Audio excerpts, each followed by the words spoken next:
अस्सलाम वालेकुम। मेरा नाम खालिद बारी है। मैं एडवोकेट हाई कोर्ट हूँ। मैंने एलएलएम किया है बैरी यूनिवर्सिटी इस्लामाबाद से।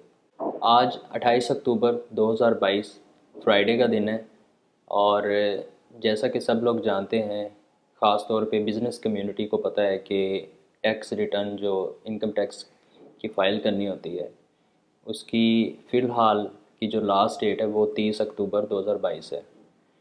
तो इस हवाले से इसको टैक्स का सीज़न बोला जाता है, क्योंकि साल में एक बार सितंबर में इनकम टैक्स की रिटर्न्स फाइल की जाती हैं, जिसमें अपनी इनकम शो करवाई जाती है और जिसका टैक्स बनता हो वो अपना टैक्स पे करता है और जिसका टैक्स इजाफी हुकूमत की तरफ हो तो उस टैक्स को रिफ़ंड करता है। तो इस टैक्स सीज़न में काफ़ी ज़्यादा लोगों की क्यूरीज़ होती हैं और लोग सारा साल जो काम करते हैं, बिज़नेस करते हैं, साल के इस महीना वो अपना टाइम थोड़ा सा टैक्स रिटर्न को देते हैं, ताकि वो अपना टैक्स रिटर्न अपने वकला के ज़रिए, अपने कंसल्टेंट के ज़रिए फ़ाइल करवा के बाकी सारा साल बिज़नेस को दे सकें। तो आजकल चूँकि दो सवाल बहुत ज़्यादा पूछे जा रहे हैं, मैंने कहा चले इस पे एक वीडियो बना के आप लोगों के साथ शेयर कर दी जाए। एक सवाल ये कि फ़ाइलर क्या होता है और दूसरा फ़ाइलर कैसे बनते हैं। इस क्वेश्चंस का आंसर देने से पहले मैं आपको थोड़ा सा बता दूं कि लोगों के माइंड में ये क्वेश्चंस क्यों आ रहे हैं दो, क्योंकि गवर्नमेंट ने काफ़ी ज़्यादा चेंजिंग्स कर दी हैं और with the passage of time, जैसे जैसे टाइम गुजरी जा रहा है, हुकूमत फ़ाइलर को सहूलतें और नॉन फाइलर के लिए टैक्सेस ज़्यादा कर रही है। अब जैसे मिसाल के तौर पे अगर आप प्रॉपर्टी की रजिस्ट्रेशन करवाते हैं तो नॉन फाइलर को 4% टैक्स पे करना पड़ता है और फाइलर को 2%। इसी तरह अगर आप गाड़ी ख़रीदते हैं तो अगर फाइलर 30,000 टैक्स दे रहा है तो नॉन फाइलर को 15,000 है, यानी कि हाफ़ टैक्स उसको देना पड़ता है। इसी तरह बैंक में अगर किसी ट्रांजैक्शन में विद होल्डिंग टैक्स काटा जा रहा है तो उसमें भी फाइलर को सहूलतें अलगर्ज के जैसे जैसे टाइम गुजरी जा रहा है, फाइलर को सहूलतें मिलती जा रही है और नॉन फाइलर के लिए घेरा तंग होता जा रहा है। तो इसलिए काफ़ी ज़्यादा लोग, इवन के कई स्टूडेंट्स मुझे कॉल करते हैं और वो पूछते हैं कि सर हम फाइलर होना चाहते हैं, तो आप हमें बताएं कि हमें कोई फ़ायदा है फाइलर होने का या नहीं। तो इट डिपेंड्स कि देखना पड़ता है कि वो जो बंदा फाइलर होने के लिए जा रहा है कि आया उसको फाइलर होने की ज़रूरत है या उसको नॉन फाइलर में ही रहने का फ़ायदा है। तो ये फ़ाइलर होना सबके लिए ज़रूरी और फ़ायदेमंद नहीं होता। ये कंडीशंस अप्लाई होती हैं लोगों पे। देखना पड़ता है कि किसके लिए फ़ाइलर रहने में फ़ायदा है और किसके लिए नॉन फाइलर रहने में फ़ायदा है। तो फिर अकॉर्डिंग टू सिचुएशन क्लाइंट को जो है वो गाइड किया जाता है। तो अब देखते हैं कि फ़ाइलर किसे कहते हैं।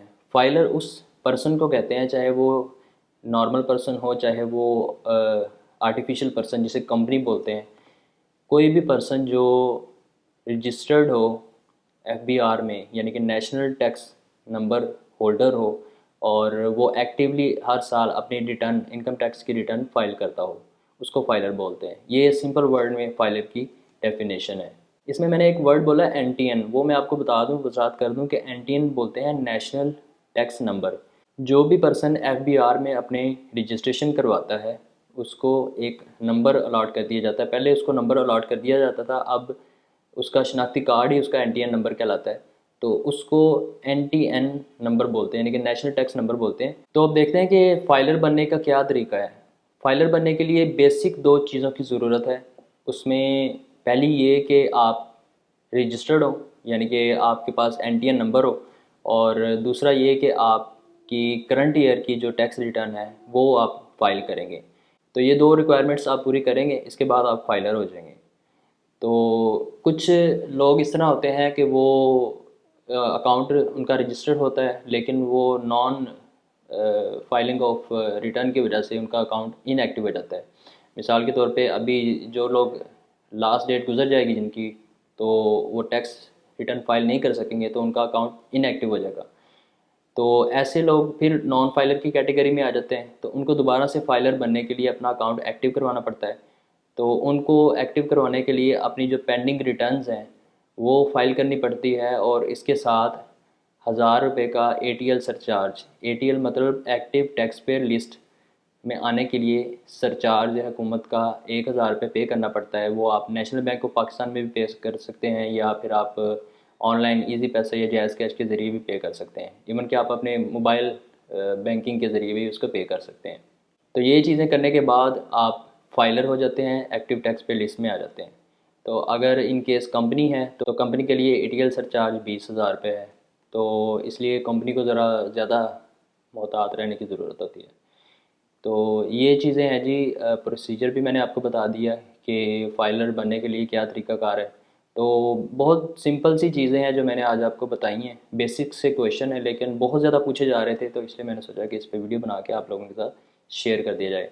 तो अगर आप लोगों में से कोई फ़ाइलर होना चाहता हो या अपनी रिटर्न फाइल करवाना चाहता हो तो आप मुझसे रब्ता कर सकते हैं मेरे नंबर पे। और इस वीडियो को दूसरों के साथ भी शेयर कीजिएगा ताकि दूसरों को फ़ायदा हो। और मिलते हैं इंशाल्लाह अगली वीडियो में। Thank you so much. अल्लाह हाफिज़।